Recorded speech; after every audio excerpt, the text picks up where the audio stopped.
Madhugiri KSRTC bus ಸ್ಟ್ಯಾಂಡ್ನಲ್ಲಿ ಅನಾಥವಾಯಿತು ಶುದ್ಧ ಕುಡಿಯುವ ನೀರಿನ ಘಟಕ.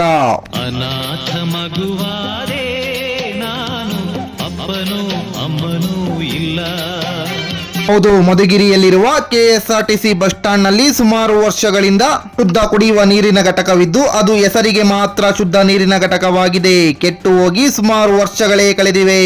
ಇನ್ನು ಮಧುಗಿರಿ ಶೈಕ್ಷಣಿಕ ಜಿಲ್ಲೆಯಾಗಿದ್ದು ವಿದ್ಯಾರ್ಥಿಗಳು ಪ್ರಯಾಣಿಕರು ಪ್ರತಿದಿನ ಕೆಎಸ್ಆರ್ಟಿಸಿ ಬಸ್ ಸ್ಟ್ಯಾಂಡ್ನಲ್ಲಿ ಪ್ರಯಾಣ ಮಾಡಿ ಶಾಲಾ ಕಾಲೇಜುಗಳಿಗೆ ಮತ್ತು ಮತ್ತಿತರ ಕೆಲಸಗಳಿಗೆ ಬರುತ್ತಾರೆ.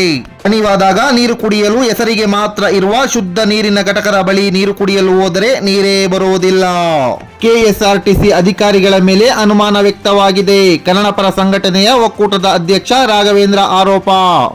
ವಿದ್ಯಾರ್ಥಿಗಳು ಪ್ರಯಾಣಿಕರು ನಮ್ಮ ಕನ್ನಡಪರ ಸಂಘಟನೆಗಳಿಗೆ ಮನವಿ ಮಾಡಿದ್ದರು. ಶುದ್ಧ ನೀರಿನ ಘಟಕ ಕೆಟ್ಟು ಹೋಗಿದೆ, ನೀರು ಹಣವನ್ನು ಕೊಟ್ಟು ಕುಡಿಯಬೇಕು ಅಂತ.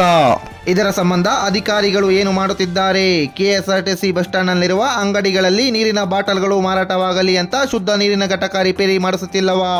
ಕೆಎಸ್ಆರ್ಟಿಸಿ ಅಧಿಕಾರಿಗಳು ಅಂಗಡಿಯವರ ಹತ್ರ ಶಾಮೀಲಾಗಿದ್ದಾರಾ ಎಂದು ಅನುಮಾನವಿದೆ.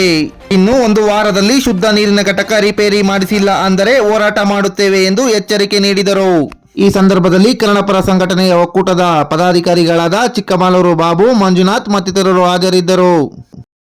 ಇವತ್ತೇನು ಮಧುಗಿರಿ ಪಟ್ಟಣದಲ್ಲಿರುವ ಕೆಎಸ್ಆರ್ಟಿಸಿ ಬಸ್ ಸ್ಟ್ಯಾಂಡಲ್ಲಿ ಏನು ಕುಡಿಯೋ ನೀರಿಂದು ಘಟಕ ಮಾಡಿದ್ದಾರೆ. ಇದು ಫಿಲ್ಟರ್ ನೀರಿಂದು.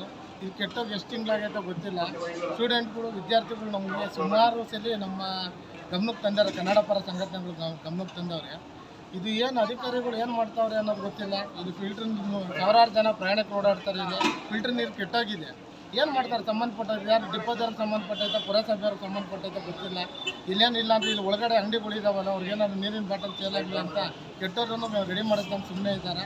ಏನಂತ ಗೊತ್ತಿಲ್ಲ. ಸಂಬಂಧಪಟ್ಟ ಅಧಿಕಾರಿಗಳು ಕೂಡಲೇ ಫಿಲ್ಟರ್ ನೀರಿಂದು ರೆಡಿ ಮಾಡಿಸ್ಬೇಕು. ಇಲ್ಲಾಂದರೆ ಮುಂದಿನ ದಿನಗಳಲ್ಲಿ ಸಂಬಂಧಪಟ್ಟ ಯಾವ ಇಲಾಖೆ ಸಂಬಂಧಪಟ್ಟ ಅದ್ರ ಮುಂದೆ ಪ್ರತಿಭಟನೆ ಮಾಡ್ತೀವಿ ಅಂತ ಒಂದು ಎಚ್ಚರಿಕೆ ಕೊಡ್ತಾರೆ.